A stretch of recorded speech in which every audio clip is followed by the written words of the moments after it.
Hey y'all, what's up? It's Ashlyn here. Sorry, I just got out of the hospital, the ER. Um, I have stomach flu once again.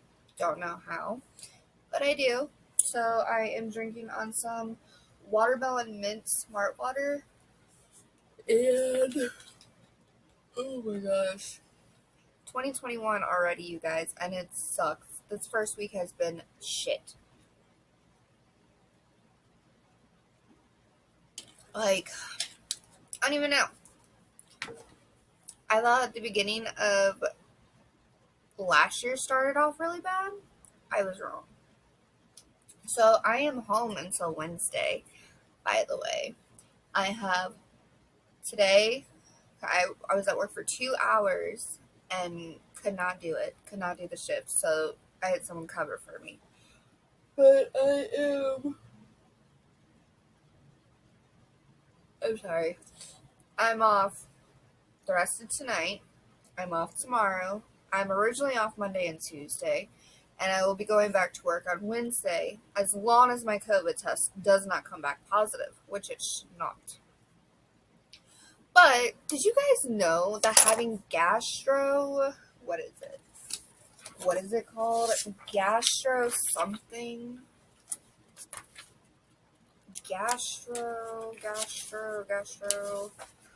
Gastroenteritis or stomach flu. It's an infection of the stomach and intestines. Did you know that that's also a viral strand that you could have COVID? So if you guys have ever had that, odds are you could have COVID. How fun is that? Yeah, I'm on Zofran right now for the nausea and yeah, all of that. But anyways, let's go ahead and grab Follow Me Back by A.V. Geiger. We are literally almost done, you guys. We are going to knock this out of the park right now, and then I'm going to binge the hell out of library movies and YouTube videos and shows and these next, Saturday, Sunday, Monday, Tuesday, 4 days. The only thing that I do have coming up is Tuesday at 12:20, actually at noon. I have to go and do my doctor's appointment. But I will keep you guys updated. I do have a video that's going to be coming up soon that I'm currently working on. I gotta figure out how to do this editing thing. I'm going to try it. But I wanted to read another book with you guys. But also I wanted to do something else. I don't know. I'm going to have to figure it out because there are so many things that I want to do this year that's going to be so different. So I'm going to attempt that. Give me a second. Let me grab something to snack on really quick. Because like I said, for like the last 3.5, 4 hours, 3 hours, I just got home at 6:30 and decided to jump on here and tell you guys what's going on along with my family and everything else. But the last 3 hours I've been at the ER, I think I had to have, I don't know if you can see that. Yeah. I had to have IV put in me. I had to have a CT scan. My white blood count was extremely high, which indicated infection. So they did a CT scan on my stomach and all of that fun stuff. And then the COVID test to me, that lovely thing that goes up your nose. Yeah, had to have that again. Not a pleasant feeling, let me tell you. But alright, give me a second. Let me grab something to eat. While I'm grabbing something to eat,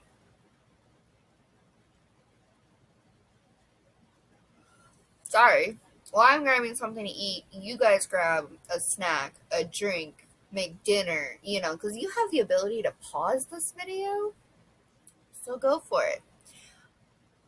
I'll be right back. Hotties love duck pics. Then he said something about autocorrect, but I wasn't really paying attention. I love duck pics. You said more. Cheers. Okay, check out this duck. He's so fast. Oh my. Me and a meme formats. Duck pics? Is this flirting? You've nailed it, honestly. Wow, there's a lot of interactions with duck pics this week.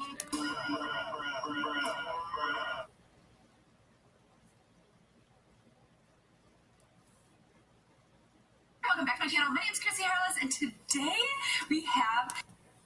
Alright guys, I am back. Let's go ahead and grab your books. Follow Me Back by A.V. Geiger. And we are on page 286.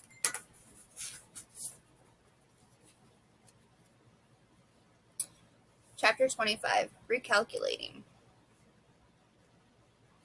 911, what's your emergency? Eric gripped the steering wheel so hard that his knuckles turned white. He pushed his Ferrari's engine as fast as it would go, but he eased off the gas slightly as he leaned into the speakerphone. Send the police. There's a girl. A break-in. Someone's trying to break into a house. Not exactly, but close enough. He didn't have time to explain the truth. They'd sort it out once they got there. Right now, he needed to say whatever it took to get the police to Tessa's door. The text from Mari had just come through moments earlier. 3 Sycamore Lane, Eric said into the phone. Hurry. Sir, did you get a look at the suspect? Could you describe him for me? It's a girl. A teenage girl. A female? Acting alone? Yeah, but she's armed. Definitely dangerous. I think she might have a gun. Seriously, hurry up. Police are on their way, sir. Anything else you can give me by way of a description? Maybe 5'9", green eyes, dark hair, skinny legs, wearing a dark hoodie sweatshirt? He clicked to end the call and drove down the deserted road in silence, trying not to think. Failing. At least Tessa had her therapist along for the ride. He reassured himself she wouldn't be alone. Would she? Would Tessa even go along with it when she saw that it was a girl? Maybe not. Maybe it was all a big false alarm. He was freaking out over nothing. Tessa was way too paranoid to bring some stranger back to her house. But then why wasn't she checking DMs or answering her phone? Mari had texted him Tessa's phone number, but the call went straight to voicemail. Something had to be wrong. Seriously wrong. Dangerously wrong. Eric glanced at the clock on his dashboard. 9 minutes had passed since he left the club. He needed to concentrate on driving. He couldn't afford to dwell on all the horrifying possibilities, not if he had any hope of getting to Tessa in time. With an effort, he forced himself to focus on the directions coming from his GPS. In 1/2 mile, take ramp on right. Proceed on the current route. Let's turn ahead. Recalculating. Shit, he swore, brake squealing. He'd missed a turn in the darkness. Hadn't they ever heard of streetlights around here?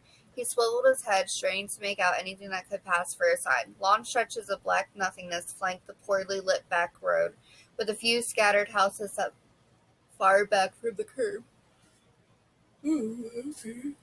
Okay. Tessa shrank down in her chair as the unbearable memories crashed over her in surging waves. She'd be neck-deep in the flashback soon. She couldn't let that happen. Blair was coming back, and she still hadn't figured out a plan. She needed to stay focused, concentrate on getting out of here, and let the terror overtake her afterward. She closed her eyes, and her thoughts drifted back to their usual safe harbor. Eric Thorne. No, she moaned inside her head. She couldn't afford to start projecting now, even if it helped to ease the panic. She didn't have time for this, but she couldn't shake the old familiar image that she saw behind her closed eyelids, Eric's face looking over his shoulder, frozen with fear. Tessa's eyes snapped open. Eric, she tried to whisper in spite of the tape that covered her mouth. A new thought had just struck her, the answer to a question that had haunted her for months, a question that her therapist had reflected back to her time and time again. I just don't understand why I chose him. Why Eric Thorne of all people? You tell me, Tessa, why do you think you're fixated on him? The answer was so obvious. How had she failed to see it before? She knew exactly why she'd obsessed over Eric. Not because she liked the way he looked or the sound of his voice, because she identified with him. When she looked at his picture and saw fear on his face, she recognized herself. It wasn't just projection. She understood firsthand where his anxiety came from. The same source as her own worst fears. The fans. That's what she had in Blair, when she came right down to it. Jesus, you scared the crap out of me? A fan, a fanatical follower who loved her so much, or loved her too much, like the fangirls who stalked Eric's every move. Not one of the casual fans who were content to buy his music and reply to his tweets. No, she had one of the dangerous ones, the fans who wanted their crush to love them back so badly that they convinced themselves it was true. She heard a different voice inside her head now, not Dr. Reagan, the memory of a reporter's voice crackling from her TV.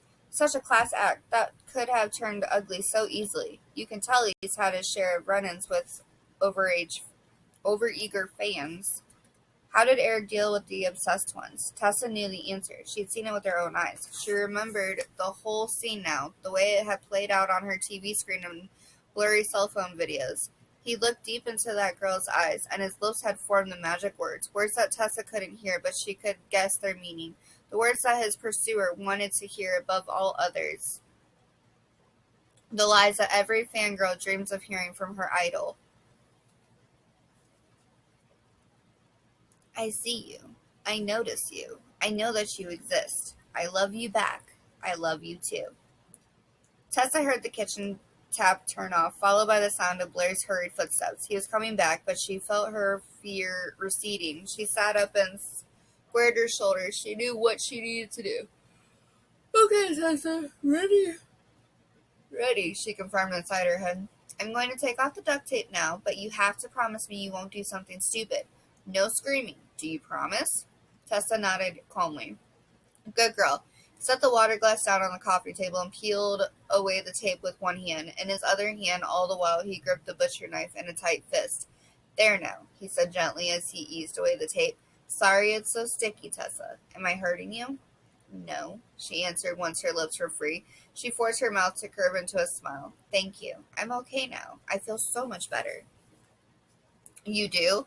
His brow crinkled with concern. You're not having a panic attack anymore? No, she said, smiling even brighter. I think it was just the tape making me hyperventilate. I wasn't scared. Why would I be scared? He tilted his head to one side, examining her face. You were going to scream before, when I caught you snooping in my bag. I had to put my hand over your mouth. Don't lie to me. The knife flashed in front of her face. Tessa bit back a gasp and forced herself to laugh instead. Of course I was going to scream, Blair. I just realized who you were. I was excited. That's what all girls do when we're excited. We scream. She laughed again. You're so funny. I can't believe you tied me up. I'm not afraid of you. I love you. His eyes narrowed and Tessa held her breath. Then why did you run away from me last summer? Why did you leave me in the middle of the night like that, Tessa? You just left. You didn't even say goodbye. Tessa's smile faltered slightly. Her mind raced for an explanation that would convince him. That's true. I was scared of you in New Orleans. I think you just came on a little too strong. But that was all before. Before I really knew you. You were still a stranger to me then. I know you so much better now. Bullshit. The word hit her like a gut punch. It wasn't working. Tessa blinked and looked down at her knees. Oh my goodness, guys. Sorry, girlfriend. That's bullshit and you know it, he said, his voice low and intense. Before you really knew me? What's that supposed to mean, Tessa? We were together. I loved you. I treated you right. And you loved me too. His voice rose higher and higher as he continued. And then all of a sudden, out of nowhere, poof, gone. Not one word of explanation. Like I meant nothing to you. Like I never even existed. Blair, it wasn't like that.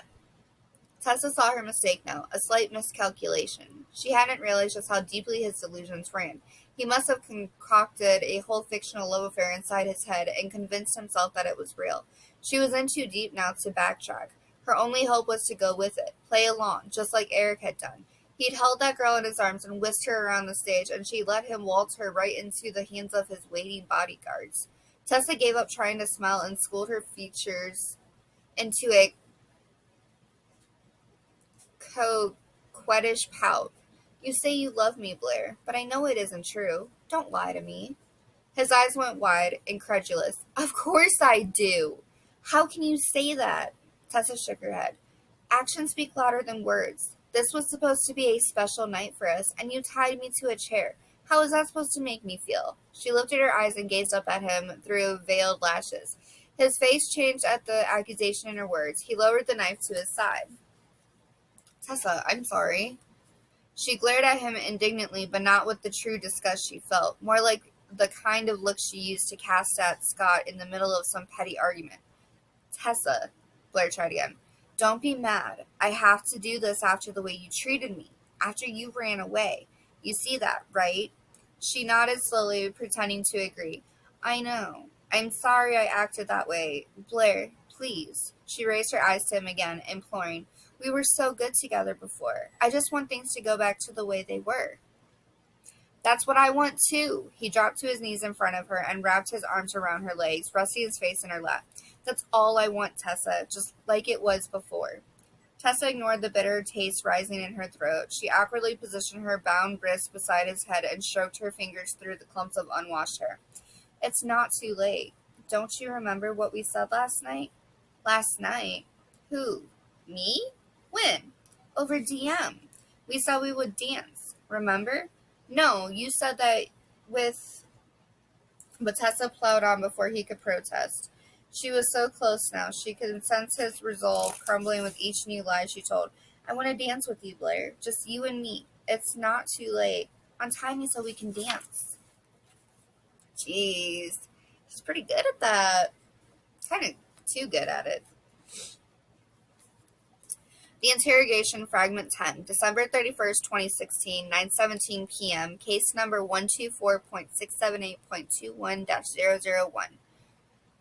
We're almost done, Tessa. I'm resuming with the next message of the thread. Are you okay to continue? Please just get it over with. I'll go as fast as I can. I know this isn't easy for you. The next timestamp is 12:09 a.m. The message reads, and I quote, the last thing I remember, I was drinking at some party and then I woke up in a room I didn't know. End of message. I don't know how long I've been lying there. It was pitch black outside and I couldn't find the lights. I was still pretty woozy. End of message. But I felt him. I felt his presence. He never actually touched me, I don't think, but I could hear his breathing next to me, slow and even. I could tell he was asleep. End of message. He had a very distinctive odor, kind of like chemicals. It's hard to describe. End of message. That's what I remember most about him, the smell. When I have flashbacks, it's always with that smell. End of message. Tessa, can you give me any more details about the odor you were describing? You said it was a chemical smell? I don't know. I think it might have been photo-developing chemicals, but I only realized that after I found the lights. So you woke up in this dorm room and you switched on the lights and you saw... I don't want to talk about the rest. I really, really don't. There are just a few more messages here that I need to get into the record. I'll skip to the important ones. I'm resuming with the message at timestamp 12:15 a.m. The message reads, and I quote, every single square inch was covered with photos, just photos, everywhere, floor to ceiling. I couldn't even guess how many, thousands of them. End of message. Pictures of me. End of message. Dancing at the clubs. End of message. Walking down the street. End of message. And in my room too. In my own room. In my underwear. Asleep. End of message. It wasn't just my imagination. It was him. That whole time. He'd been... Stop it. Please stop. I don't want to hear anymore. Okay, I have most of what I need now. Take a deep breath. I just have a few more details I need you to confirm. Am I correct that after you saw the pictures, you then fled the premises? Yes. You did not get a good look at the perpetrator's face, is that correct? No, I mean, I don't think so. Maybe. I don't know, okay? I don't remember. You never went to the authorities? Can we please stop? I don't feel good. We're almost done, Tessa. Are you certain that the individual in New Orleans was the same person who held you captive tonight? Yes. But you didn't recognize him when he first approached you tonight? He had the rabbit's foot. I didn't know. I didn't think. How is that possible? How could I not realize? No one is blaming you for what happened, Tessa. You're the victim here. I need you to remember that. I know. I'm trying. Chapter 26. See you later. Blair cut Tessa's elbow to keep her upright as she rose from the chair. He'd used his knife to cut through the cord around her upper body, but he left her wrists tied together. She looked up into his face, plotting her next move. She could try to make a run for it, but she doubted she would make it to the door. No, she needed to bide her time, wait for the right moment. If he figured out she was lying to him before she could get free, he might lose it completely, and he still had the butcher knife clutched in one hand. Blair, she sighed, glancing at the 8-inch long blade, do you think you could put that down? It's really big. His face had softened before when she told him she wanted to dance, but now she saw him tense and pull away. I don't think so, Tessa. She hadn't won his trust. Not yet. She still needed to tread carefully. Tessa kept her voice light and cheerful as she took a tiny step in his direction. Well, try not to stab me by accident, please. My mom will kill me if we get blood all over the upholstery. He chuckled, but he still held the knife as firmly as ever. I would never hurt you, Tessa. You know that. She nodded and forced herself to smile. Now what? Maybe she could get her phone somehow? He must have slipped it into his own pocket after he took it from her. Was it that bulge in the front pocket of his jeans? But then the only way for her to get it would be to... No way. She couldn't even finish the thought. Just the idea of dancing with him made her skin crawl. Should we put on some dance music? He asked, grinning at her playfully. A little bird told me you like Snowflake. No, Tessa drew back at the suggestion. Not Snowflake, she prayed silently. She couldn't bear to ruin that song with this memory. Not that she'd be in a position to remember much after anything if she didn't get help soon. If she couldn't get the phone, then she would have to scream for help, but not in here. Somewhere Dr. Reagan would be sure to hear her. Outside somewhere. How could she get him outside? Blair eyed her skeptically. I thought you liked that song. He reached out to touch her hands, and she shied away in spite of her best efforts. Sorry, she said, stumbling a step backward. I do. I think I'm going to sneeze. A new idea came to her, triggered by the overpowering fragrance that swirled in her direction. Tessa covered her face with her hands and faked a sneeze, then another and another. Are you okay? I think it's allergies. It might be all the cologne. Cologne? I wore this for you. The knife blade glinted dangerously as he threw up his hands in frustration. I went and bought a whole bottle of this stuff. Honestly, I can't win with you. No, Tessa backpedaled, keeping one eye on the knife. I love it. That was so sweet and thoughtful. It's just a little strong. I think fresh air might help. Maybe we should dance outside? Under the moonlight? Oh, Blair, it'll be so romantic. She sighed and batted her eyelashes like a fairy tale princess with her handsome prince, all the while watching his reaction. Would he go for it? Was he so delusional that he'd forgotten Dr. Reagan was out there? Tessa doubted it somehow, but it didn't matter, even if he refused. She was already one step ahead of him. No, we can go upstairs if you want, but not outside. We're going to need our privacy tonight. Tessa ignored the leer that had crept onto his face. Not out front, silly. Out back.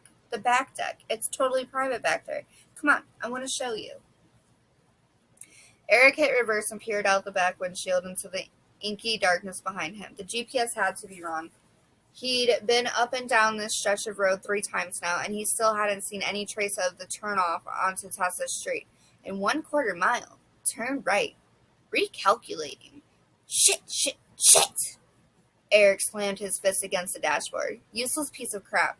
He made good time driving here from the club, hadn't paid much attention to all those pesky traffic lights and speed limits, but now he just wasted 4 precious minutes trying to make the final turn. Sycamore Lane. Where the hell was Sycamore Lane? It had to be nearby. Maybe he hadn't gone far enough. He gave up on reversing and threw the gear shift into drive. Turn right. Recalculating. Perform a legal U-turn. Eric drew in a sharp breath at that last GPS instruction. A U-turn, huh? Where had he heard that before? For some reason, it brought to mind another voice buzzing uselessly in his ear. A slightly different choice of words that night in Seattle, but the meaning was the same. Eric, turn around. He'd done his best to put that whole incident out of his head. His manager assured him that the situation was being handled. Security would make the necessary adjustments. They were raising the railing and doubling the number of guards around the stage for all upcoming shows. It would take a military special ops unit to breach the barrier again. In any case, the girl that night was blameless. Mari had repeated it enough times that Eric had started to believe him. Harmless. Just a fan. He should have listened to his gut. He knew that that girl was a menace the moment he met her eyes. Green eyes at first glimpse. But the longer he looked into them, the more the pupils dilated, until by the end of the dance, the eyes that stared back at him had turned completely black. Evil eyes, nothing harmless about them. He knew it at the time, but he'd let other voices drown out the doubts inside his head, and now look what had happened. Of course, she came back. The figure he saw on the edge of the parking lot had to be the same fangirl, haunting him again. She'd somehow hacked his phone and found the second Twitter account, and it was the single worst thing she could have seen. His DM chain with Tessa would only drive her closer toward the brink of violence, watching those words of love she wanted for herself directed at another girl instead. He should have handled it differently that night in Seattle. He saw that now.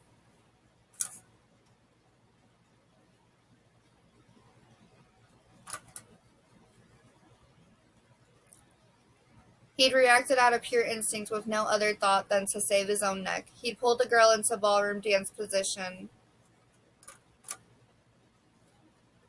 to subdue her thrashing arms, but that wasn't even the worst of it. He looked at her, for those brief moments, waltzing around the stage. What the fuck?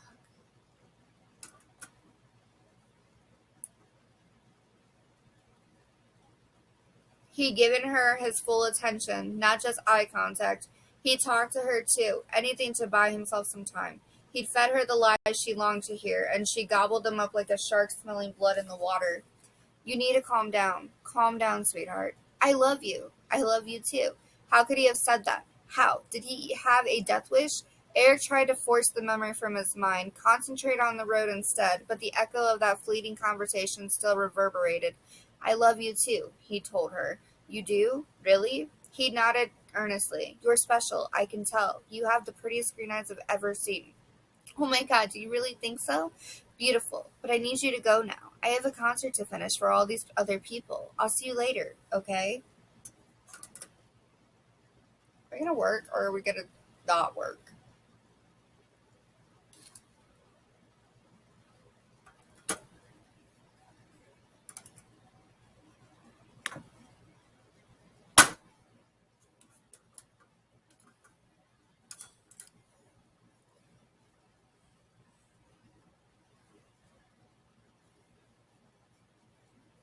Hold on. Hey y'all, I'm back. Sorry, took my meds and fell asleep. Alright. See, Blair, isn't it so nice and peaceful back here? Tessa let the air out of her lungs with a long, controlled breath. The night had grown colder since the sun went down, with a steady wind whipping her hair against her face, but she didn't mind the chill. The crisp air only served to sharpen her senses and steel her resolve. Her legs had gone rubbery before, when she first stood up from the chair, but they felt solid beneath her now. It didn't hurt that the night sky had grown overcast with thick black storm clouds blocking the moonlight.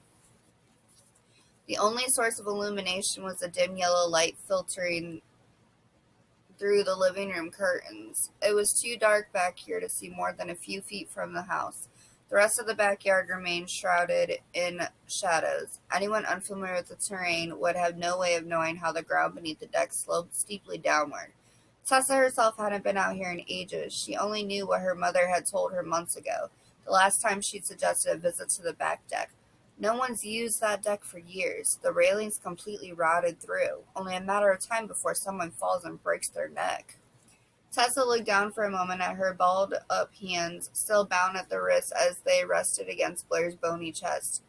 He stood a few inches taller than her, but his shoulders were narrow for a guy, scrawny, not much muscle on him anywhere from what she could feel beneath his baggy sweatshirt. Even his face appeared emaciated, with sunken eyes and hollowed-out cheeks that only added to the impression of a hungry wolf stalking its prey. She shuddered, and his arms tightened around her waist. Are you cold, love? Blair asked as they swayed together awkwardly. Tessa could tell he didn't have much experience dancing, not exactly as graceful as Eric Thorne waltzing around the stage.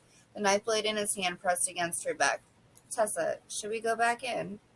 No, Tessa said, forcing her posture straighter. No, let's dance. This is nice. This is all I ever wanted, just to hold you in my arms like this. That's what I want too. His eyes drifted closed. Tessa watched his lips part with a faint sucking sound as he leaned in for a kiss. No, she thought, stiffening. No way. She couldn't stomach it. Not on the lips. Even Eric hadn't gone that far. Tessa turned her face away and rested her head against Blair's shoulder. His breath tickled her ear as his mouth grazed her temple, and Tessa gritted her teeth. This dance routine had gone on long enough. She couldn't keep the pretense up much longer before she gave the whole game away. Blair, Tessa said, leaning her weight against him heavily.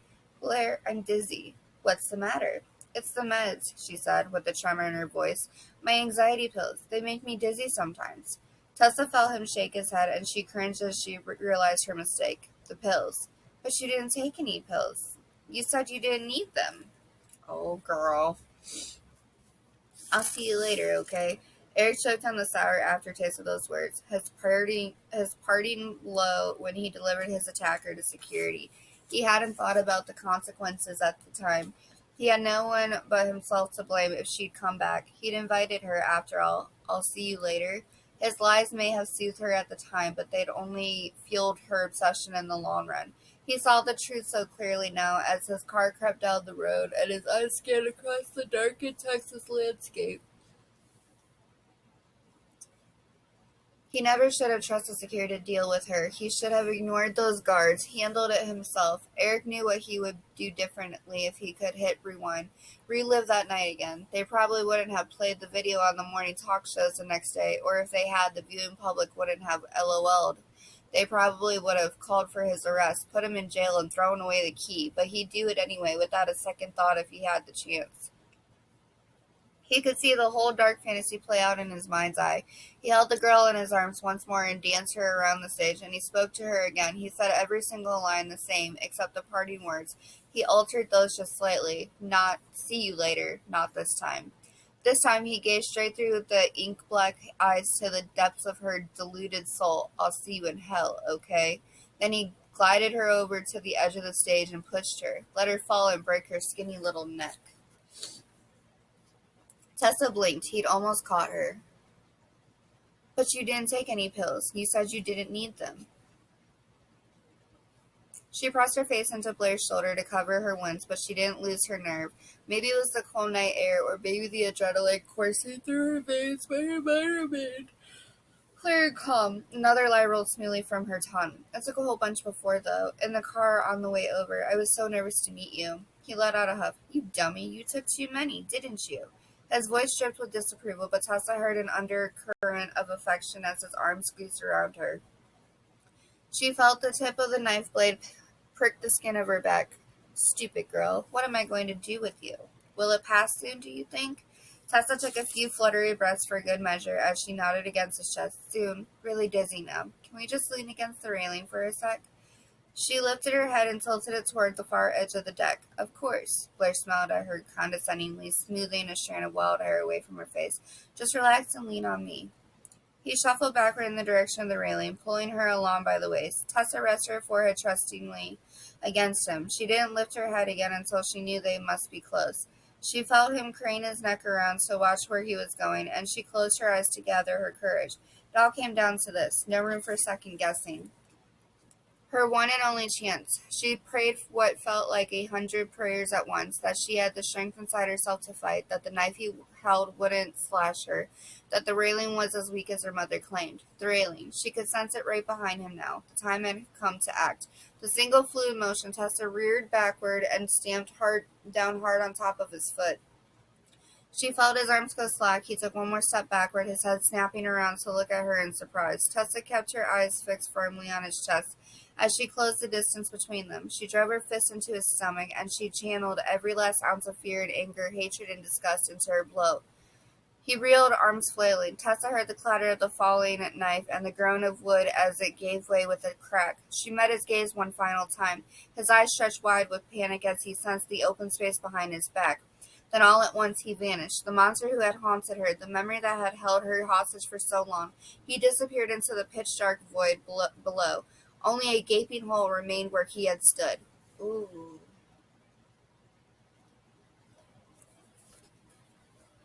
27. Darkness. There! Eric leaned forward in his seat as his eyes landed on what looked like a narrow driveway. That had to be it. Sycamore Lane. He hit the gas and the Ferrari's engine roared as the car shot around the corner of the unmarked intersection. Proceed on the current route. Destination is ahead. Well, at least the GPS lady seemed confident. Eric didn't quite share her enthusiasm. If anything, this road was even darker than the last one. Eric couldn't see a thing beyond the arc of illumination provided by his headlights. Was this even a real street? The pavement left off after a few feet, and he felt the crunch of loose gravel beneath his tires. No sign of any houses yet, just a clump of trees off to one side. Eric hoped to God that they were sycamores. If this wasn't Tessa's street, then he'd have to give in to the thought that made his stomach churn with fear. He might not get to her in time. He was lost. Blair lay still in the darkness, unwilling to open his eyes for fear that he might lose the warm glow in the pit of his stomach. He'd been having the most satisfying dream. What was it about again? The details had already receded. He could only remember the sensation, that delicious prickle of desire, the anticipation of sweet fulfillment. Why did his dreams always end before he got to the good part? It was maddening, really. Just when he had his object within reach. He sighed and cracked his eyes open, blinking to clear his vision. He couldn't see a thing. A cold wind blanketed him as he felt around with his hands. In some dim corner of his mind, he expected to feel the splintery surface of a wooden deck. But his fingers only encountered frozen ground, a few clumps of dried-up grass, mostly rocks and hard-packed earth. Blair propped himself up on his elbows, ignoring the waves of dizziness. He must have hit his head. His eyes adjusted slowly to the dark of the moonless night, and a few indistinct memories. God damn. There's like a...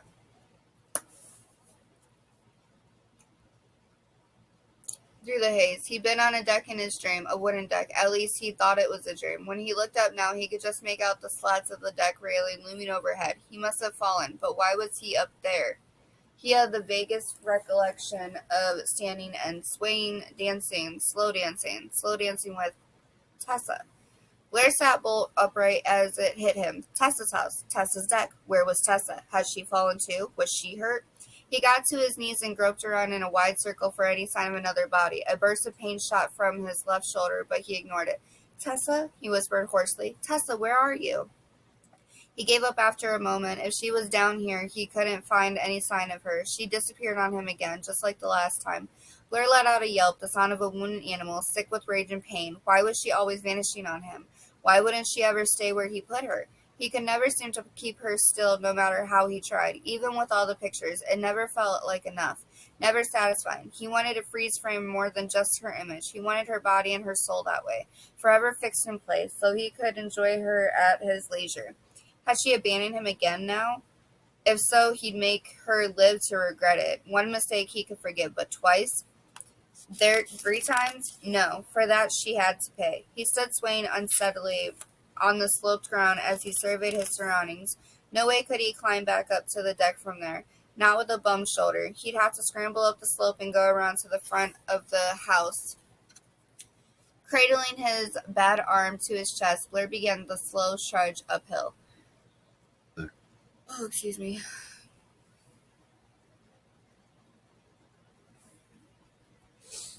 Eric thought he heard a siren ever so faint. He slowed the car and rolled down his window to listen. There, he heard the sound again more clearly. His eyes took in a faint glimmer of flashing lights. He hit the gas and the car lurched over a rise in the road.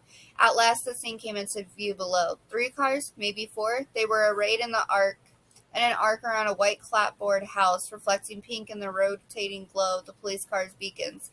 Tessa's house. It had to be. Had they gotten there in time? His eyes were fixed in the distance, straining to make out more details. He didn't see the dark shape come up before him until it was inches from his front fender. Jesus! Eric slammed the brakes. The figure stood in front of the car, one arm raised against the glare of the headlights, their eyes locked through the windshield glass. And in that instant, Eric understood. Medium height, hoodie sweatshirt, spindly arms and legs. It was the same figure that Eric had seen lurking in that wide, empty parking lot. But the eyes that stared back weren't green. Brown eyes, crooked nose, sunken cheeks, darkened with 5 o'clock shadow. Not a fangirl after all. Eric's jaw dropped open. How had he not seen it earlier? Tessa had told him the whole story over DM last night. He knew exactly who stood before him now. The other boy's face registered recognition at the exact same moment. He sidestepped the car and ran. Oh, no, you don't. Eric cut the engine and flung his car door open. He nearly made it back to the main road, huffing and puffing with exertion. By the time he finally caught up, not for the sound of panting, Eric might have run right past the fleeing figure in the pitch-black night. Instead, he took a flying leap and tackled his prey to the ground. Oomph! Eric expected to overpower those toothpick limbs easily, but the other boy surprised him with his wiry strength. No match for Eric's more muscular frame, but enough to give Eric a run for his money. They rolled on the ground, locked together, and Eric gagged slightly at the overpowering stench that emanated from the boy's clothes, putrid mixture of sweat and flowery perfume. "Over here!" he shouted over his shoulder when he could manage to spare breath. "Help! Police!" Eric turned his head back toward the figure locked in its embrace, and he felt something hard graze his temple. A rock? A glancing blow? 1 inch to the left, and he might have gotten his skull bashed in. This was getting out of hand. With one final burst of strength, Eric brought his fist down against the center of his adversary's face. Then he flipped the other body over and caught hold of both wrists. "You disgusting piece of shit," he growled as he pressed his weight down, pinning the bony frame to the ground. The boy only moaned in response. He stopped struggling. Had Eric knocked him out cold, or was he merely playing dead, hoping Eric would relinquish his grasp? Eric pressed down on the wrist more firmly and called over his shoulder once again, "Police! Over here!" At last he heard their footfalls. He couldn't see a thing out there in the darkened road, but the two officers came up over the rise with flashlights blazing. The beam swung over his shoulder and illuminated the form that lay on the ground beneath him. Eric turned again and met a pair of dazed eyes staring back. The voice began to mumble, half intelligible. Eric could just make out a few disjointed words. "She's mine. She said it. She said the words. She said she loved me. Tessa." At the sound of her name, something inside Eric snapped. For a moment, the whole world went black and then bright crimson. The shouts of the police officers barely penetrated from somewhere far away. "Tessa," the voice moaned beneath him. "I'll never let her go. I'll never let her forget." Eric picked up a jagged rock and slowly raised it overhead. The interrogation, fragment 11, December 31st, 2016, 9:17 p.m., case number 124-678-21. 124.678.21-001. Heart. "Oh God, I'm going to be sick." "Tessa, you showed tremendous presence of mind tonight. You should be very proud of how you handled yourself." "But it was all my fault. I brought the whole thing on myself." "Listen to me, Tessa. I hear that kind of nonsense all the time from victims. It's absolutely not true." "Yes, it is true. I invited him here. Don't you understand? I DM'd with him for months." "No, Tessa. Months and months. It never even occurred to me that it was him." "Tessa, the individual you've been talking to on Twitter was not the suspect." "Yes, it was. I'm sure now. I'm sure it was him." "Oh, I don't doubt that Blair Duncan was the individual who stalked you in New Orleans. He was enrolled in the same summer program for photography. We found numerous pictures of you on his cell phone camera roll. We've got him dead to rights on unlawful surveillance and abduction charges. He should be going to prison for a long time." "But you just said—" "I don't think she knows who she was talking to, Chuck." "She didn't see him at the scene?" "I believe the responding officers already had Miss Hart in the squad car when he arrived. He followed them back to the station in his own vehicle." No. He came with us in Dr. Reagan's car. He didn't have a vehicle." "No, Tessa, I'm not referring to Blair Duncan. He was arrested at the scene." "Wait, then who are you talking about?" "Tessa, the person you've been chatting with on Twitter was not Blair Duncan. We believe that Mr. Duncan began following your Twitter account at some point during the time that he was stalking you. He was still following you when you left New Orleans and changed your username from @TessaHart to @TessaHart'sEric. He changed his own username at one point to @TheRealEricT and tweeted at you repeatedly in an attempt to engage you in conversation. I remember that weird Eric Thorne impersonator account. I muted it. That was him?"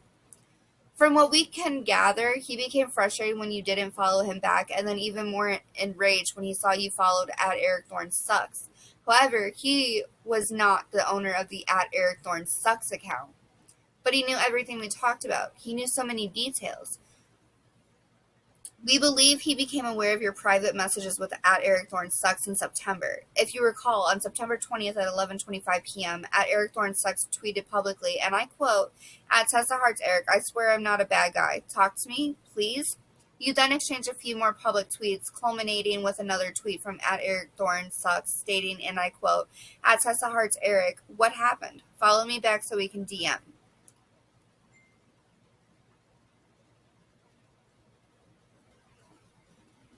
And then I followed him. That public exchange apparently alerted Mr. Duncan to your ongoing private correspondence with @EricThorneSucks. Mr. Duncan then hacked into the @EricThorneSucks account. But wait, then why? Why didn't he just hack my account to begin with? He was able to guess the password on the @EricThorneSucks account. You know, you should really have a talk with your boyfriend about cybersecurity. You would think someone in his position would know better. What are you talking about? What boyfriend? Do you mean Scott? I apologize. He described your relationship as romantic in nature. Who? Blair? He's delusional. No, I'm sorry. I'm so confused. You're telling me there's actually a Taylor, a real Taylor? You've actually talked to him? He's here in the station. Who do you think alerted the authorities tonight? In fact, we owe him one for intercepting Blair Duncan fleeing the scene. Roughed him up pretty good, probably more than necessary, but wait. He's still here? Right now? He's here in the station? Give me 1 second. My church. Okay, sorry, where did I leave off? I left off at... Wait, he's still here right now? He's here in the station? Yes, he gave us a lengthy statement. He's anxious to speak with you. Is his name really Taylor? No. Chuck, go easy. She's had a long day already. Well, this should be interesting.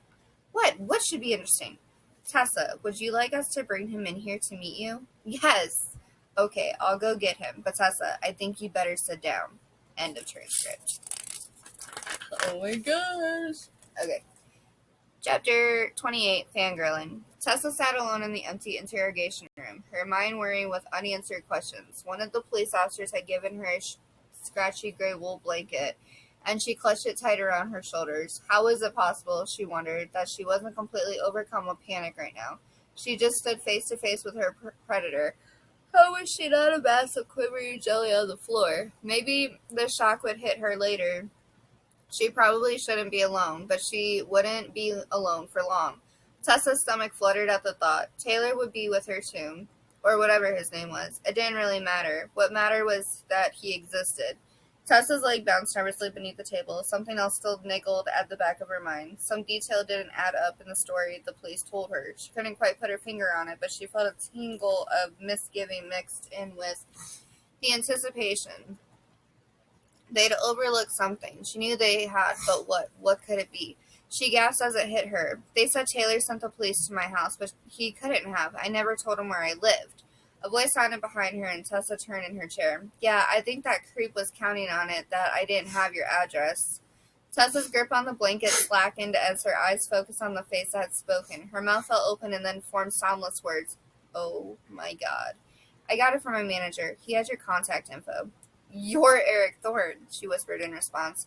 He stood uncertainly in the doorway, waiting for her to speak. He had one hand jammed in the pocket of his leather jacket, and he ran the other hand through his shaggy mop of hair, smoothing it away from his forehead. He took a hesitant step in her direction. Hi, Tessa. You're Eric Thorne, she said again, a little louder. Eric Taylor Thorne, he corrected with a trace of a cocky grin on his lips. You'd think a superfan like you would know my middle name. What? Why are you... I don't understand. He pulled out the metal chair beside her and took a seat at the interrogation table. She watched him, still confused. He fished for something in his jacket pocket. At last he took it out and set it on the table. A pink rabbit's foot. At the sight of it, Tessa felt the familiar chokehold of anxiety closing around her throat. She tugged the blanket tighter, her thoughts scattering. Why did he have the rabbit's foot? Had the police given it to him? Was he here for publicity right now? Still part of the contest? Tessa, don't you get it? His hand flitted to her shoulder. I'm Taylor. I'm the guy you were talking to all this time. No, you're not. You're Eric Thorne. I used my middle name. No. She shrugged his hand away. The tight feeling spread to her chest now, and she forced herself to breathe. Eric 1, Eric 2. Tessa shook her head. It wasn't working. You're Eric Thorne. You're not a real person. Eric's smile faltered. What does that even mean? Where's the real Taylor? They told me there was a real Taylor. She turned toward the entrance of the room, expecting to see someone else, but the doorway stood empty. She cast her eyes wildly about the room, searching for answers to the questions rushing through her head. Had it all just been a game, then? She hadn't been talking to a real guy after all, a guy who wanted to be with her, just a pop star who liked to amuse himself by playing tricks on unsuspecting fans? No, Tessa, you're not hearing me. She stopped listening as her gaze landed on his face. The corners of his mouth kept twitching. Was he laughing? No, it isn't true. Please tell me this is a joke. It's not a joke, he said, even as his smile deepened. You're laughing. You think this is funny? No. His lips straightened, but his eyes still danced with amusement. Well, maybe just a little. You have to admit, Tessa, it would have been the catfish episode to end all catfish episodes. She just stared at him, unable to believe what she was hearing. All that time on Twitter, all those months and months. As the truth sank in, the panic left her, chased away by the bitter taste of anger. No, he added, still smirking. Come on, you have my poster hanging above your bed. You wrote a story about me called Obsessed, and now it turns out that I'm the one you've been talking to? Tessa's head reared back, and the metal chair screeched against the floor as she sprang abruptly to her feet. She watched in disbelief as he grinned up at her and laughed. She let go of the blanket and slapped him hard across the face. Oof. Chapter 29, Not Fangirling. Eric raised a hand to his cheek more from the shock than the pain of the blow. It wasn't the reaction he expected. He waited patiently from the moment he entered the room for the full impact of the truth to register. He knew what would come next, or he thought he did at any rate. The unintelligible fangirl scream, just like when he'd followed her and she tweeted in response, OMG. But the expression on her face didn't look like fangirling. If anything, she looked like she was going to throw up. Eric tried his best to school his features into an expression of concern, but he couldn't quite manage it. The corners of his mouth seemed to have a mind of their own. He couldn't help it. How could he not smile? He was finally here, meeting Tessa, seeing Tessa. And damn if it wasn't a sight worth waiting for. He couldn't see her body, shrouded beneath the oversized police blanket, but her face was more than enough. Heart-shaped, with almond eyes that only seemed to grow larger the longer he stared. She looked like she'd been through hell, of course. She'd pulled her long brown hair away from her face in a messy ponytail. Her makeup was hopelessly smudged with dark rings around both eyes from rubbing away her mascara. But none of that mattered. None of it could hide what he saw in front of him. Beautiful. More beautiful than he'd ever dared to hope. But now her eyes narrowed dangerously and her whole body quivered like a cat about to spring. He cradled his steaming cheek, all trace of humor wiped away. Tessa, what the hell? She sank back down into her chair and buried her face in her hands. I want the real Taylor. Where's the real Taylor? Her shoulders ceased trembling and began to shake in earnest. There was supposed to be a real Taylor. I'm here. Listen to me. I'm right here. Eric put a tentative arm around her. He tried to pull her toward him, but Tessa turned in her chair and pushed violently against his chest. Don't touch me. Sorry. He let go and held up his hands. I'm sorry. Are you okay? Should I get someone? She looked back at him at last with his eyes so full of disappointment it made him want to crawl inside a deep dark hole. There's no real Taylor, is there? She whispered. Tessa, I should have told you sooner. I wanted to tell you face to face. That's all. That's why I'm here. I staged this whole fake contest just to come here and meet you. He scooted out of his chair and squatted down beside her, forcing her to maintain eye contact when she tried to look away. Tessa, it's me. Do you hear me? I'm real. You're real. This connection that we have is real. When you're the only person on earth who can make me smile anymore, that's real. That's the only thing that's real. It's everything else in my life that's fake as hell. She didn't answer. Tears spilled silently down her cheeks. She swiped at her eyes, but she only managed to smear her mascara even more. Eric reached into his pocket. He'd have given his life to hand her a tissue, but he came up empty. Tessa, he tried again, desperate to get through to her. He took her hands in his. Tessa, listen to me. You know me. Even before we started talking, you saw me better than other people. You could sense that something was wrong. I'm not sure exactly how. Maybe because we were going through some of the same things, or maybe you're just really intuitive. But you really saw me, and you listened to me. You're the only one who listens to a single thing I say anymore. The only one, Tessa. And I listen to you too. I know you too. I know how scared you must have been tonight. She snatched her hands away. You have no idea. Tessa, you have no idea how I felt tonight. You have no idea what I just went through. Okay, he backpedaled, retreating to his chair. No, that's true. I don't. I can only imagine. Did you think I would be excited now? She let out a harsh breath. Did you think I would scream and cry and fangirl all over you and it would all be okay? Eric looked down sharply. I don't know. I guess I hoped. I don't know what I hoped. I guess I did think that a little bit, and obviously I was wrong, and I'm sorry. She leaned forward once again and rested her head on her arms. Eric longed to reach out and comfort her, but he didn't dare touch her again. Instead, he looked across the room toward the horizontal mirror built into the opposite wall. A two-way mirror, no doubt. He'd seen enough cop shows to know that much. Were those police detectives watching right now from the other side? Did they find this show entertaining? He met eyes with his own reflection, Eric Thorne, in the flesh, just a little worse for fear. He could see a dark bruise forming on his forehead where he'd been struck earlier, rolling around on the ground with Tessa Stalker, and now he had a new red splotch across his cheek from where Tessa herself had just slapped him. Slapped him? After all that? Really? He took a breath and squared his shoulders. I'm sorry you're disappointed, Tessa. I really am, but I don't think I deserve to be slapped. She looked up in surprise at the firmness of his tone. Sorry, she whispered. Thank you. She tried fruitlessly to wipe her eyes again. Look, I shouldn't have slapped you. I'm sure you're not a bad person, she said with a loud sniff. I love your music, you know that. It's just that today was pretty much the worst day of my life, and I'm just not in the right frame of mind for a meet and greet. This isn't a meet and greet. I just thought there was going to be someone here at the end of all this who actually wanted to be with me. I do. Eric threw back his head and looked up at the ceiling in helpless disbelief. Tessa avoided his eyes. She addressed her words to the tabletop, her forehead resting against her hand. No, but I thought someone was going to come in here and be my boyfriend now. Someone normal. I didn't even care what he looked like. Just someone. Just someone nice who could love me and talk to me and be with me. That's all I wanted. But instead, everyone left. Everyone just bailed on me again. Even Dr. Reagan. Eric turned back toward her. What? What do you mean? She bailed on you? It doesn't matter. I'm sorry I slapped you, okay? Tessa pushed back her chair from the table. I really just want to go home now. Eric's shoulders slumped. There was no use trying to argue with her further. He'd had his answer from the moment her heavy palm made contact with his cheek. Okay, he said dully, rising from his chair. Let's go. I'll drive you home. No. My Ferrari's right out front. The police will take me. I'll take you, he insisted. He shrugged off his jacket and draped it around her. Wear this. It's cold outside. She shook her head, but she clutched the jacket tightly around her shoulders. They met eyes for a long moment, his own heartache reflected back in the misery he saw on her face. So this is it, he thought.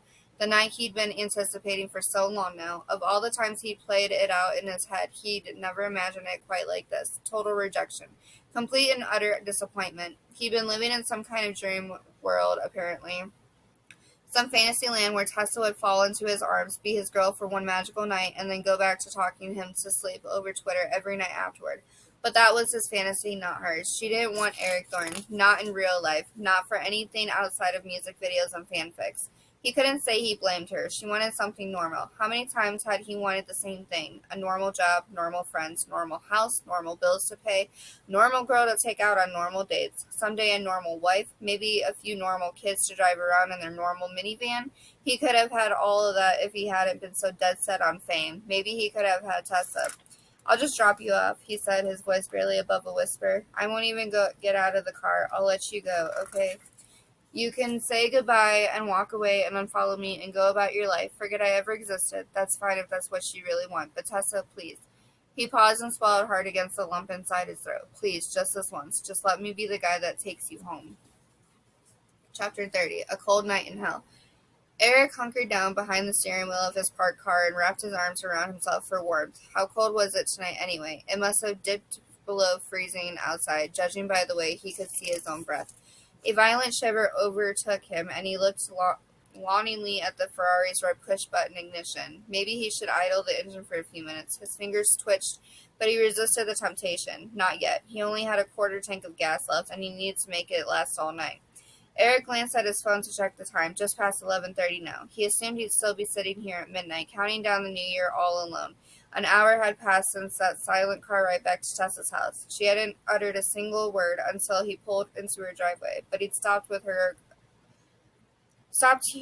with a question before she got out. What time is your mom coming home? She had her face turned away from him, but he saw her shoulders draw upward at the sound of his voice. What do you care about my mom? You shouldn't be alone in there. Not tonight. She cracked the car door open. Thanks for the ride. I'm not leaving, he called after her. If you think I'm inviting you into my house, I'll just sit out here in the driveway. He'd interrupted, striving to keep the desperation out of his voice. Just in case, I'll keep an eye on things until your mom comes back. Well, that should be around 9 tomorrow morning. Then I guess I'm sleeping in my car tonight. She'd exited without another word. Now he trembled against the cold and swore under his breath. Damn, it was frigid. He thought it was bad outside the concert venue earlier, but the temperature must have dropped another 20 degrees in the hours since. He expelled a steaming breath, fiddling with his phone to distract himself from the impending hypothermia, and his thumb landed on its usual destination, Twitter.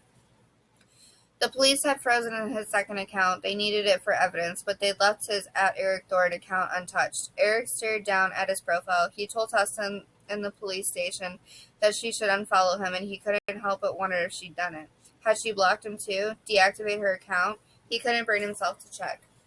Instead, for some unfathomable reason, Eric clicked to compose a new tweet. He didn't know what he hoped to achieve. Tessa wouldn't be on Twitter tonight, not after what had happened. Eric didn't bother aiming his message at her or at anyone in particular. 14 million followers would see it -1. He entered the words anyway, driven by a force he couldn't explain. There was a pain in his chest, the last ember of a fire that hadn't quite died. He had to give it one more try before the flame went out for good. He hit tweet and his notifications lit up with the inevitable blizzard of replies. In the past, he would have viewed those messages with contempt, but now he couldn't summon up more than a numb indifference. Who was he to judge anyway? He wasn't so different from all those fangirls after all. In the end, he wanted the same thing they all did. A like, a reply, maybe a follow back. Some sign of acknowledgement from an account that probably couldn't hear him. Some tiny gesture that told him the words he craved. I see you, I notice you, I know that you exist. I love you back, I love you too. Anything to know that his message had been heard by its recipient and not shouted into an empty void. Eric rested his forehead against the steering wheel, staring at his useless phone, but a sharp knock on the window interrupted him. He looked up, startled, and his body temperature spiked a few degrees at what he saw. Tessa, with her hands cupped around her face, peering at him through the glass. She hadn't left him for dead out there after all. He cracked the passenger door back open. Do you have frostbite yet? She asked. Eric couldn't help but grin at the sight of her. She changed from before, taken a shower, twisted her hair into a thick braid, and scrubbed her face free of makeup. She'd decked herself out in a pair of mismatched pajamas covered by a ratty flannel robe, and on her feet, of course, she wore a pair of hot pink bunny slippers. Nice slippers. Those are even hotter in person. She glowered at him, and she climbed into the passenger seat and tucked her feet beneath her out of sight. Here, she said, shoving a thick down comforter in his direction. He took it greedily and wrapped it around his shoulders. It was big enough to go around him twice, but he held out the excess in her direction, a silent offer to share. For a moment he thought she would refuse. Her eyes darted to his face and back away. Then she shimmied an inch closer and wrapped her side of the blanket around her arms. Eric cleared his throat. Did she see the tweet just now? He couldn't quite summon the nerve to ask. He had a million different things he wanted to say to her, but she didn't dare speak. He knew that one wrong word could send her scurrying into the house for good. Tessa broke the silence, and Eric choked at her chosen topic of conversation. I'm not going to sleep with you. Now that's an understatement, he said with a dry laugh. Trust me, I wasn't expecting you to. She looked down at her lap. I just wanted to make that completely clear. Message received. He knew he should leave it at that, but he couldn't quite manage to bite his tongue. To be fair, Tessa, I did just spend the past 5 months texting with a girl who wouldn't even send me a selfie. So what? Her head snapped up and her eyes flashed with defiance. That means I'm obligated to sleep with you. No, I'm just saying, if I wanted to get laid, I can think of easier ways. Tessa pressed her lips together. Her gaze lingered, and Eric turned his head to give her a better view. Even in the darkened car, he could see the way new color stained her cheeks when he looked her full in the face. Was she thawing toward him just a little? He rocked his body toward her and knocked his shoulders lightly against hers. Hey, look at you outside your house again. Twice in one day. She slid down farther in her seat, pulling her shoulder out of range. It's not like I feel safe in there anymore. Not after he was in my house. Eric scratched his nose, unsure how to respond. Do you want me to take you somewhere else? No, nowhere else to go, really. She sounded matter-of-fact, but Eric couldn't quite read the expression on her face. He paused, waiting for her to say more. She let out a noisy breath. Shouldn't I be better now? Her mouth scrunched sideways and her voice tightened with frustration as she spoke. I mean, logically. I was afraid to leave my house because I could feel him out here. Somewhere, somehow. I could sense that he was still watching me. Now that he's locked up, I should feel safe. That seems only fair, right? Eric raised an eyebrow. He had a feeling it didn't work that way. A phobia was an irrational fear. It didn't respond to logic. It had no sense of fairness, and he could tell from her expression that Tessa knew it too. He longed to reach out and squeeze her hand, but he didn't want to spook her. He ventured a hesitant smile instead. So I guess that means you can come to my show tomorrow in Santa Fe? If you think that's happening, then you're the one with mental problems. She met his eyes, striving for a withering glare, but she couldn't quite manage it. He broke into a grin, and he saw her cheeks flood with color once again. She turned away, but not fast enough to hide the involuntary smile that popped onto her own face in response. "So that was really you?" she asked. She kept her eyes averted, plucking stray feathers through the comforter's outer shell. "All that time, that was actually you texting, not some publicist or something?" "Nope, all me. I'm just trying to process it." "Take your time." She stole another look, and he forced his face into serious lines. No more cocky grin. Her forehead crinkled as she studied him. "Tell me the truth. How many other fans did you have this going on with?" "None, Tessa. I'm telling you, it wasn't like that. It was only you." She shook her head. "It doesn't make any sense," she said. "Why would you even talk to me in the first place?" Eric thought back to that morning when he first became aware of her account. He'd been a total mess that day, driven by unchecked anger and the thinly veiled anxiety that lay beneath. He hadn't yet learned how to control it. Only her calming influence had taught him how to cope. He shrugged, suddenly self-conscious. He turned away from her and looked straight out through the windshield. "Talking to you helped me. You helped me through a lot of things." "But why?" she asked, incredulous. "You're Eric Thorne. Why would you need help from someone like me?" "You already know all this, Tessa. It's nothing we haven't talked about before." "When? In the police station?" "No. Tessa, you know me." He leaned toward her, his eyes growing more intent. "I'm not a stranger. We've been talking every night." She opened her mouth to respond, but he continued before she could speak. "You know all those times we were talking about Eric Thorne and I said some theory about him?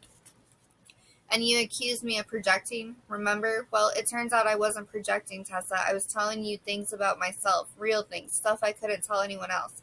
"Like what?" "I don't know. Hating what I do, feeling trapped, getting locked into a bad record deal and forced to act like a male stripper. Does any of this ring a bell?" She nodded slowly but didn't answer. For a moment her eyes went far away, and he thought he might be getting through to her. Then she returned her attention to the comforter's frayed seams. "Well, what about all the other stuff? Like you told me how some coworker got stalked. What was that? Just some story to make me feel like we had something in common?" "No." He reached for her arm, but he let his hand drop without making contact. "Tessa, I didn't even know about Blair. That was true. All of it." She looked up, blinking rapidly. "Dorian Cromwell?" "I was a total wreck last summer after Dorian got killed." "Did you know him?" "No, that's not the point." Eric's voice rose and he took a deep breath to control it. "I just felt like a sitting duck. It only takes one copycat, you know? It's only a matter of time before the same thing happens again." Her eyes went wide, but her expression softened as she scrutinized his face. "That fangirl in Seattle, you said you didn't sleep a wink after it happened. That was true?" He nodded, holding his breath. It took every ounce of self-control not to reach out and touch her face. He could sense her presence behind him now. The sensitive girl had fallen in love with over Twitter, not the ice princess from the car ride home tonight. She was still in there, just beneath the surface. He just needed her to thaw a little more. Maybe he should show her the tweet he sent before. She clearly hadn't seen it. Eric reached for the phone in his lap, but his attention was distracted by a flutter of movement in front of him. He sat up in his seat and pointed toward the windshield. "Look." Oh my gosh. Chapter 31, Snowflakes. Tessa watched in puzzlement as Eric's whole face changed. In the blink of an eye, his expression went from shuttered darkness to a look of childlike delight. She followed the direction he was pointing and saw the reason why. The night sky had filled with snowflakes, dancing through the air in all directions. He reached toward the windshield and touched the glass where one of the snowflakes had stuck. Then he glanced back at her face with a silent question in his eyes. She knew what he was asking, the same question he'd asked her over DM last night. She reread that conversation enough times to commit it to memory. "What songs are you hoping Eric will play?" "As long as he does Snowflake, I'll be happy." It was strange to think she'd written that to Eric. The person beside her felt like a total stranger, and yet somehow she knew him well. She felt a small jolt of recognition just now when he mentioned Dorian Cromwell. She knew the expression that crossed his face, that glimmer of fear. She'd seen it before in videos. She'd frozen in that frame 1,000 times. He normally concealed it with a fake smile or a Heather looked straight into the lens. But this time he didn't bother hiding behind a mask. He let her see the truth. Tessa suddenly remembered the rest of what she said to him last night. "I just wish someone would write a song like that about me." But he hadn't, of course. He couldn't have. She didn't have time to think about it further. She gasped at the sound of his voice beside her, so strange and yet so achingly familiar. Eric skipped over the song's opening and came in on the second verse. "The wind, it started whipping, it slammed my windows shut, my snowflake left a teardrop, I guess she'd had enough. But I won't forget my snowflake, can't melt her from my mind, I'll watch here from this window for the love she left behind." Tessa listened to his rich, full tenor voice, but she didn't Look at him. She kept her eyes glued firmly to her lap. She felt the gentle pressure of his hand against her elbow, and she shuddered at his touch. Even though the layers of flannel, she could feel his fingers freezing cold. What was she doing out here? She hadn't meant to stay and talk. She hadn't even intended to get in the car, just drop off the blanket and leave. I'll keep an eye on things, he'd said when he dropped her off earlier. She had to admit it was kind of sweet, especially after the cold shoulder she'd given him on the ride home. Not the kind of behavior she would have expected from a famous pop star meeting a fan, more like something a guy might do for his girlfriend after getting in a fight. Tessa shook the thought out of her head. He's not your boyfriend, she said. She silently reminded herself. He's Eric Thorne. But what was he doing, parked there in her driveway for hours on end? What exactly was he trying to prove? He took a breath before he hit the chorus, and Tessa swept a glance in his direction. He looked back at her with fierce determination that sent a pulse of heat rippling through her. She couldn't bear the scrutiny. She interrupted her voice terse before he could let out another note. What do you want from me? She whispered. I want to be with you. Why? Because I'm in love with you. At his words, the tiniest spark kindled stronger. She pressed her palm below her ribcage to smother it. She refused to meet his eyes, but he caught her wrist and pulled her toward him. Tessa, last night you said you loved me too. She twisted, wrenching free. I said that to Taylor. Last night I was talking to Taylor. I am Taylor. No, but Tessa, look. He pulled out his phone and she squeezed her eyes shut at the sudden flash of blue. Twitter. Really? After everything that had happened? Tessa couldn't bear the sight of it. The detective had suspended her account in the police station, and she hadn't protested. She never wanted to lay eyes on that little bird logo again. Look, she heard Eric's voice in her ear, low and raspy. Please look, Tessa. I need you to see this. Please. Tessa could hear the urgency in his voice. She didn't know what it meant, what he could possibly need to show her so desperately. She sucked in a deep breath and forced her lids to open.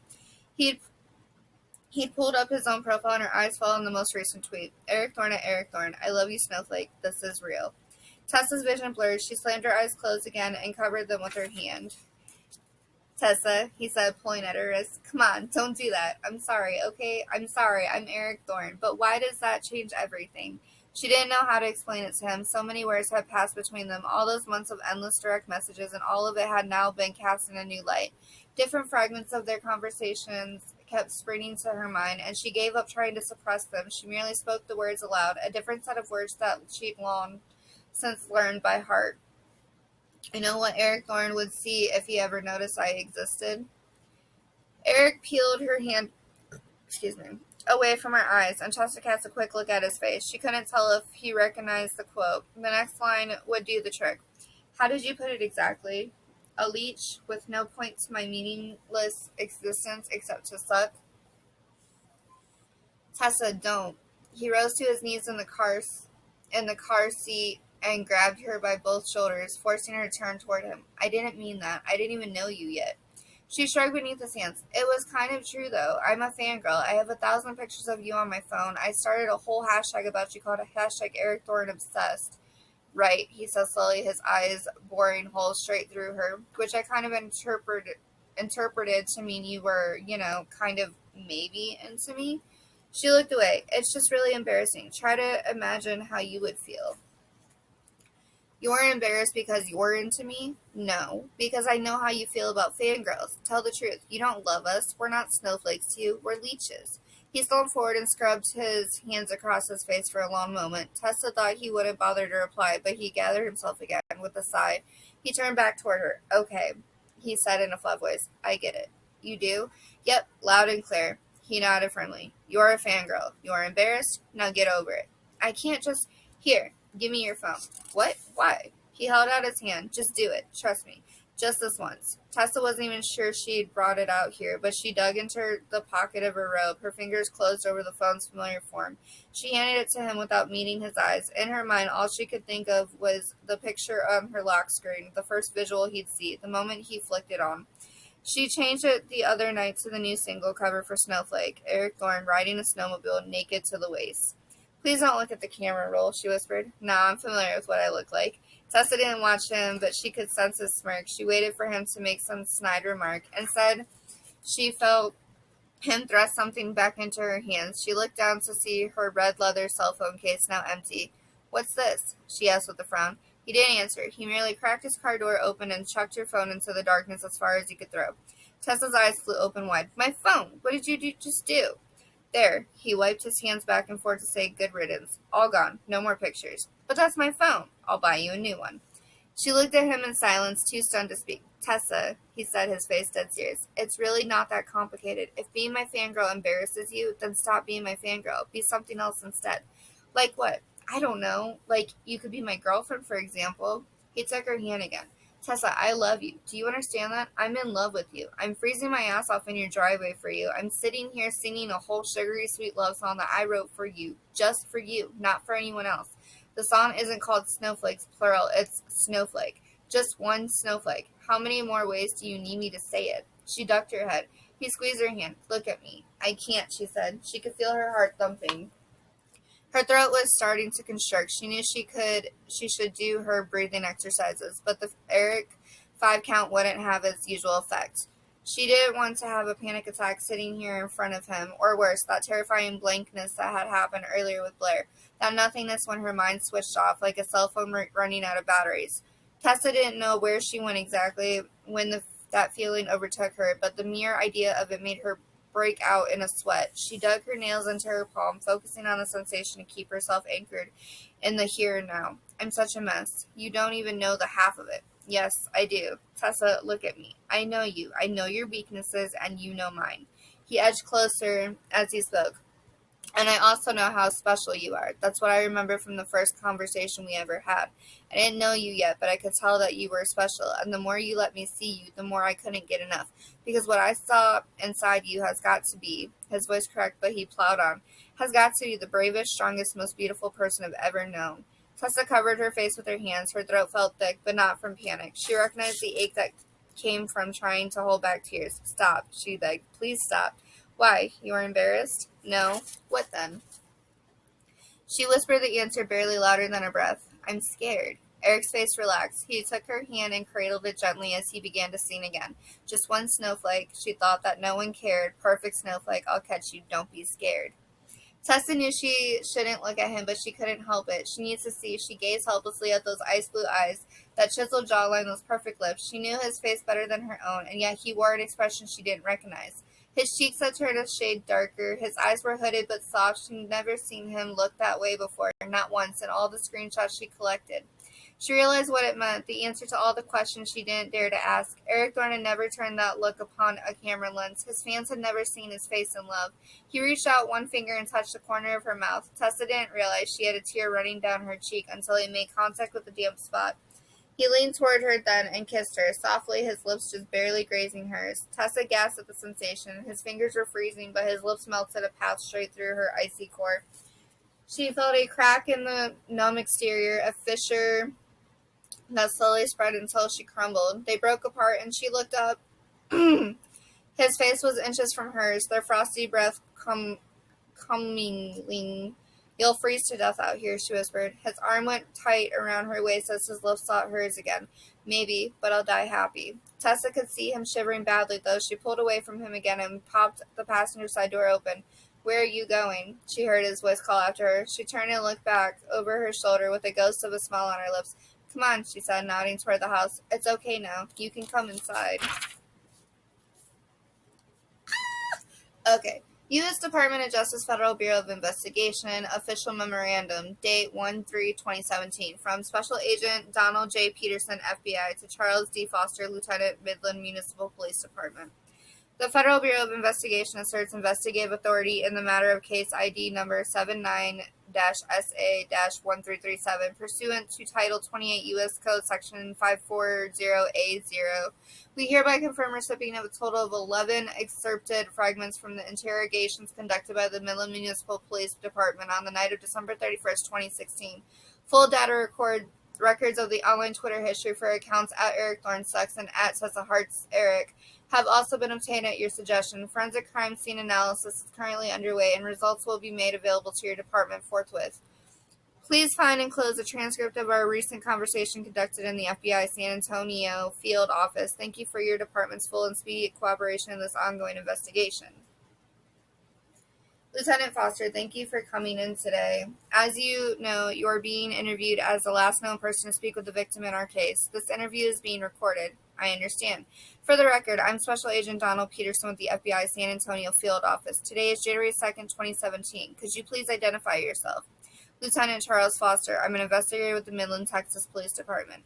Thanks, Charles. You were the lead investigator conducting your department's inquiry into the Blair Duncan Tessa Hart stalking case. Please describe to me the last time you saw Miss Hart. After the interrogations, I put her in a room with Mr. Thorne. In the Midland Police Station? Yes, in one of the interrogation rooms. It was consensual. We recorded video footage of their interaction from behind the two-way partition, but unfortunately no audio. I sent you a copy of the tape. I reviewed it. Can you provide any insight into Miss Hart's state of mind that might have led her to strike Mr. Thorne across the face? I couldn't say, not with any certainty. At the time of the incident, I put it down to shock. Did Mr. Thorne at any time give you reason to believe he might be fearful of Tessa Hart? No, but he appeared paranoid in general. He was clearly concerned about a fan becoming violent. He spoke at some length about the Dorian Cromwell murder case and his concern that a deluded fan might attempt a copycat crime. A fan, but not Tessa Hart in particular. No, it was such a strange dynamic. He didn't see Miss Hart as a fan. He came across as a bit delusional himself, in my opinion. To hear him talk, the two of them were in a mutual relationship. He viewed her as his girlfriend, and yet when I interviewed her, she had no idea the person she'd been talking to was him. Did you get the sense that Miss Hart might pose any kind of threat to him? Not really. We interviewed her as the victim in our case. We never considered her as a potential perpetrator. I don't know, Dawn. It seems pretty tenuous. We have physical evidence at her place of residence. What kind of evidence are we talking about? Track patterns in the snow, fingerprints on both their cell phones, a butcher knife that may have been the murder weapon, and multiple bloodstains in her bedroom. His blood? The final DNA report is still pending, but the initial blood type analysis looks like a match for Thorne. And the body? No body just yet. From the tracks outside the house, it looks like the suspect managed to drag the body into the victim's vehicle. It'll probably turn up somewhere once the snow melts. Can't rule it a homicide without a body. We're still treating it as a missing persons case for now. We were called in by state police in New Mexico after Thorne failed to appear for a show in Santa Fe. Can't even say for sure there was foul play involved if you ask me. You think Thorne could have staged it? Depends. What does Tessa Hart have to say about it? Nothing. She's long gone. We believe Miss Hart made it across the Mexican border. The victim's car turned up this morning at a chop shop outside Del Rio. Our analysts are checking it over now. Damn, that car must have been worth a few $100,000. Yep, we're guessing it may be a while before she surfaces with the amount of cash she would have obtained for it. Well, that doesn't look good for her. She told us she didn't leave the house. Agoraphobic. We have reason to question the credibility of certain statements she made to you. You never can tell, can you? I've been on the job 25 years now, and I wouldn't have pegged her for a killer. You'd think Thorne would have seen it coming. The way he obsessed about the Cromwell case. What? Love is blind, right? You can say that again. Just one more thing, Charles. Could you take a look at this and tell me if it means anything to you? What am I looking at here? The final tweet sent from Mr. Thorne's Twitter account. He tweeted just before midnight on December 31st, and I quote, "I love you, Snowflake. This is real." And then he tweeted this one on the morning of January 1st. That's impossible. We froze that account pending our investigation. No, I'm not referring to the Eric Thorne Sucks account. This was tweeted from @Eric Thorne. My mistake. I just assumed because of the reference. What do you mean by that? It's a reference to a direct message that Eric Thorne sent to Tessa Hart from the @Eric Thorne Sucks account. Hang on while I look it up. Pause. I'm guessing you're going to want to enter the whole thread into evidence, Don. This tweet right here is your smoking gun. Let the record show that we're discussing a tweet sent out on January 1st at 7:26 a.m. from the account with username @Eric Thorne. The tweet states, and I quote, "Sleep with the leech and it just might bleed you dry."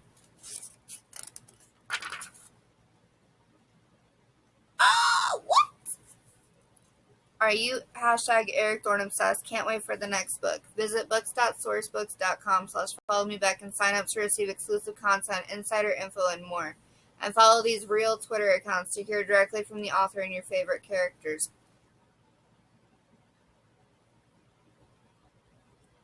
Oh my god, what? And it just ends?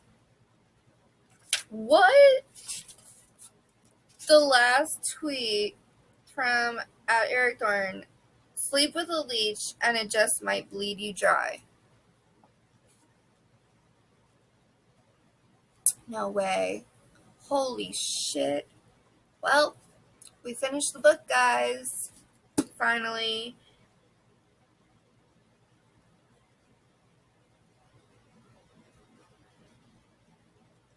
I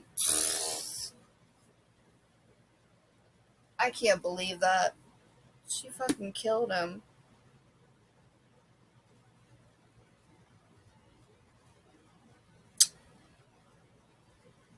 Okay. Well, with that being said, that's the end of the book, and we are going to start a new one here. I figured it would be great for the new year. It's called The Gratitude Diaries, How a Year Looking on the Bright Side Can Transform Your Life by Janice Kaplan. And it is a 2015 release, so we are able to actually do it. So it's 6 years old. And I will be doing this one in the next video. Stay tuned. Bye, guys.